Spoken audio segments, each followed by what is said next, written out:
Hello বন্ধুরা, অনেকগুলো দিন পরে আবারও তোমাদের সামনে ফিরে এলাম। আগের থেকে একটু বেটার বলে আসলাম, ভাবলাম যাই একটু ভিডিও করি, কারণ চ্যানেলের রিচটা একদম পড়ে যাচ্ছে। না পুরোপুরি সুস্থ হয়েছি বলবো না, বাট তবে আগের থেকে অনেকটাই ভালো আছি। সেই কারণে যাই হোক, অনেকদিন ধরেই দেখছি মারুসোনা রানাঘাট ছেড়ে গোবরডাঙ্গায় চলে এসেছে।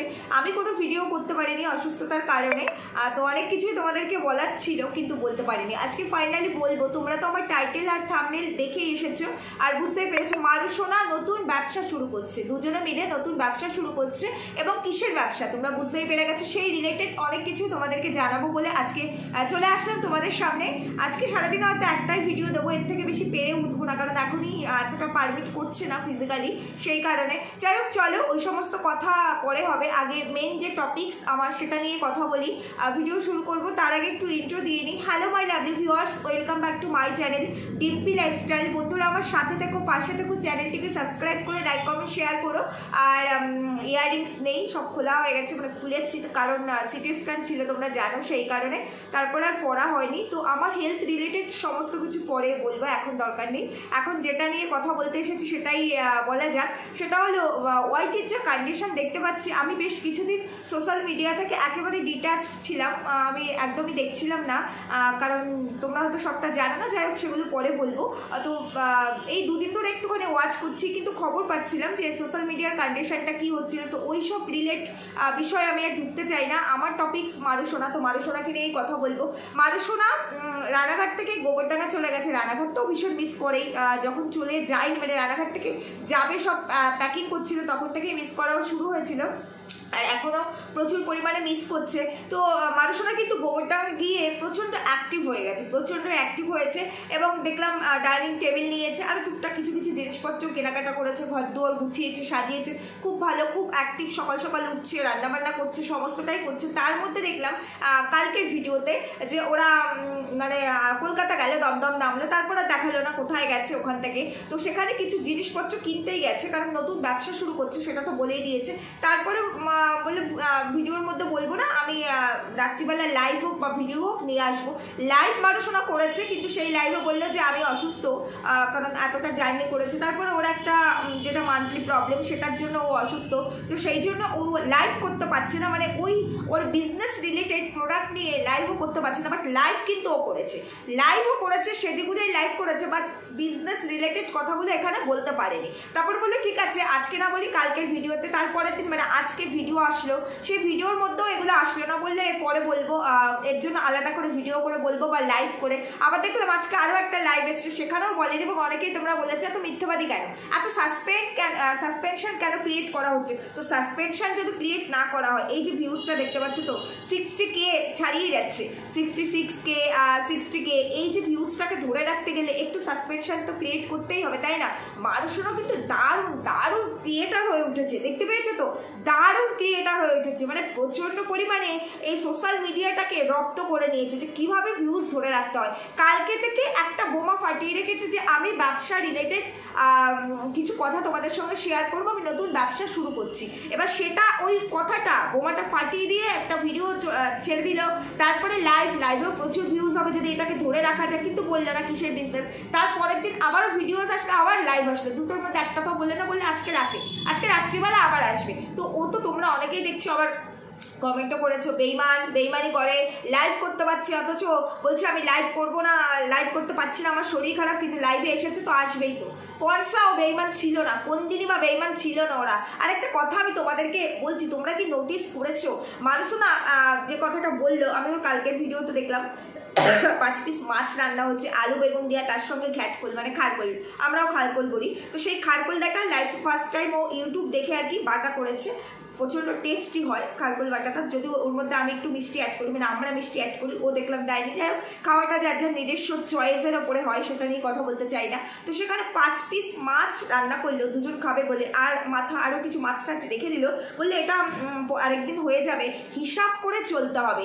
এতদিন যখন মারুসোনা রানাঘাটে ছিল, তখন মারুসোনার হিসাবের কথা মনে পড়েনি, যখন বারবার ধরো বলা হচ্ছিল যে এত খরচা না করে, এত বিলাসিতা, এত মানে এক্সট্রা অর্ডিনারি না দেখিয়ে একটুখানি সাশ্রয় করার জন্য, তখন মনে হয়নি। এখন যেই মানে গোবরডাঙ্গা আসতে না আসতেই মারুসোনার পম্পমের মনে পড়ে গেল যে না, এবার একটু হিসাব করে আমাদের চলতে হবে, সাশ্রয়ী হতে হবে আমাদেরকে, কারণ আমাদের এখন অনেক কাজ, অনেক পথ আমাদেরকে এগিয়ে যেতে হবে।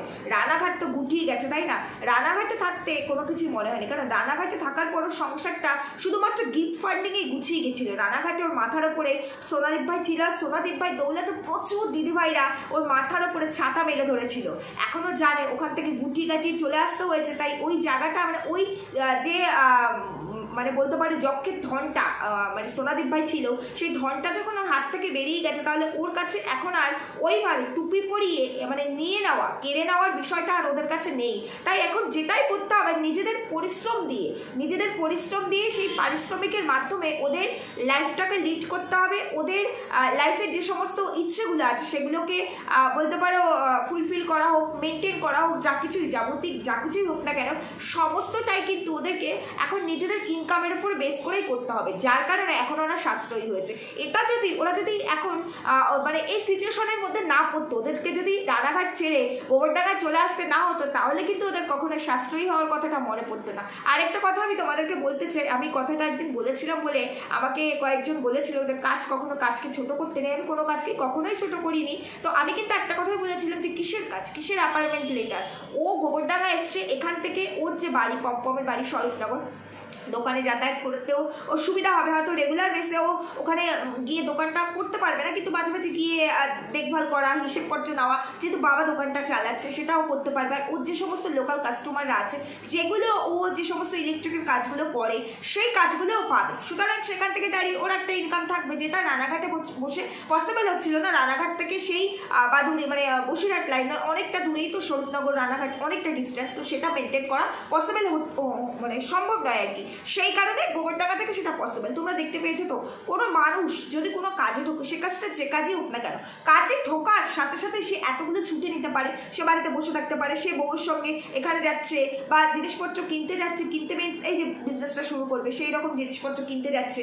তারপরে ওরা যে শিফট করলো, শিফট করার আগের দিন ও কাজে জয়েন করলো, পরের দিন থেকেই 2-3 দিনের ছুটি। মানে অ্যাকচুয়ালি ও কোনো কাজে জয়েন করেনি। ও যেদিন ওরকম কোনো কিছু আসে, মানে কেউ ধরো ফোন করে বলে আমার আজকে এটা করে দিতে হবে বা ওটা করে দিতে হবে, সেদিনে ও বাড়ি থেকে বেরো। যেমন আজকে মারুসোনা বললো কালকে আবার ও কাজে যাবে, কালকে কাজে যাবে, মানে ও এরকমই কোনো কাজ আছে যেই কাজটাতে ও যাবে আবার চলে আসবে, মানে কাজটা যতক্ষণ লাগবে করতে তারপর ব্যাক করবে। আর একটা বক্স দেখালো, বললো যে এই বক্সটা দিয়ে গেছে, এটা খারাপ হয়ে গেছে, ঠিক করতে হবে। তার মানে ও যেহেতু হাতের কাজটা খুব ভালো জানে, তো সেই কাজগুলোই ও আর কি ওখান থেকে পাচ্ছে কাছাকাছি। ওই 40 মিনিটের ডিস্টেন্স বাইকে করে গেলে পরে বলছে, তো সেখানে কোনো লোকেশন আছে 40 মিনিটও হতে পারে, কোনো লোকেশন 20 মিনিটও হতে পারে। তো ওর এলাকা যেহেতু কাছাকাছি, সুতরাং ওর পক্ষে এই কাজগুলো করা পসিবল। আর আরেকটা জিনিস কি তোমরা দেখেছো, এই যে পম্পম যে বিজনেসটা করতো অনলাইনে ইলেকট্রিকের যে সমস্ত জিনিসপত্র নিয়ে এসে, সেটারও কিন্তু আর কোনো খোঁজখবর নেই। সেই মানে 9 মাস 6 মাসে একটা যদি অর্ডার আসে তবেই। তার মানে ব্যবসা, ওই যে আমি যে বহু আগে বলে গেছিলাম পম্পমের ব্যবসাও কিন্তু গুটিয়ে গেছে কিনা দেখো। আর যার কারণে মারুসোনা এখন নতুন করে বিজনেস শুরু করছে, এবং বিজনেসটা শুরু করছে এই টাইপে, পুজোটা মুখের সামনে। তো সেই জায়গায় দাঁড়িয়ে এই টাইপটা দিয়ে বিজনেসটা শুরু করলে বিজনেসটা রান করতে সুবিধা হবে। আর বিজনেসটা কিসের, তোমরা নিশ্চয়ই আমার টাইটেল আর থাম্বনেল দেখে বুঝতে পেরেই গেছো। বিজনেসটা হচ্ছে কি জুয়েলারি। আমার যতদূর মনে হচ্ছে ও জুয়েলারি বিজনেস করবে। সরি, প্রচণ্ড ঠান্ডা লেগেছে, ভাইরাল ফিভার ছিল, এই কটা দিন তো উঠতেই পারিনি বিছানা থেকে। যাই হোক, তো সেই জুয়েলারি বিজনেসটাই শুরু করবে। কারণ তোমাদের কি মনে আছে, এই জুয়েলারি বিজনেস রিলেট করে একটা স্ট্যাটাস, তারপরে সেটাকে রিলেট করে কিছু ভয়েস এখানে রিভিল করা হয়েছিল, কিছু এমন কথা, কিছু এমন কনভারসেশন রিভিল হয়েছিল, যেখানে মানুষরা বলেছিল যে যখন মন্দিরা আর কি ব্যবসাটা শুরু করেছিল, মানে একদিন আর কি মন্দিরা জুয়েলারি তুলে দেখিয়েছিল, তখন তার আগে মানুষরা কিন্তু সোনালী দিদিভাইকে বলেছিল যে আমরা আর কি জুয়েলারি বিজনেস করবো, কিন্তু এই কথাটা যেন মন্দিরা না জানে। তো যাই হোক, মন্দিরা যে কোনো উপায়ে জেনে গেছিল, এবং সেটা নিয়ে কিন্তু একটা সোনালী দিদিভাইয়ের সঙ্গে মারু পম্পমের ক্যাওয়াস হয়েছিল। এটা তোমাদের মনে পড়ে তো? তো সেই জায়গায় দাঁড়িয়ে যেহেতু কলকাতা গেছে, আমার কেন জানি না মনে হচ্ছে শাড়ির বিজনেস করবে না।